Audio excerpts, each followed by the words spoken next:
دوستو، جب اسکندر اعظم نے آدھی سے زیادہ دنیا فتح کی تھی، لیکن جب پختونوں کے ساتھ جنگ کرنے میں مصروف تھا تو 4 سال لگ گئے۔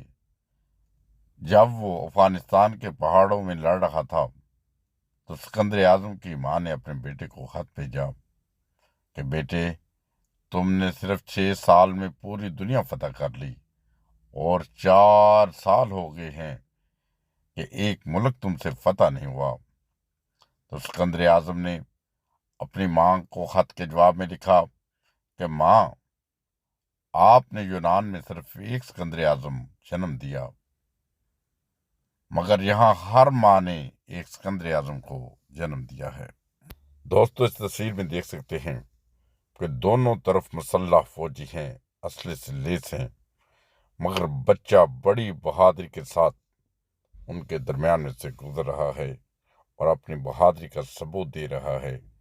یہ ہے مسلمان کا پختہ ارادہ، پختہ ایمان۔ یہ اس چیز کو ثابت کر رہا ہے کہ جنگیں اسلحے اور بارود سے نہیں بلکہ حوصلے سے جیتی جاتی ہیں۔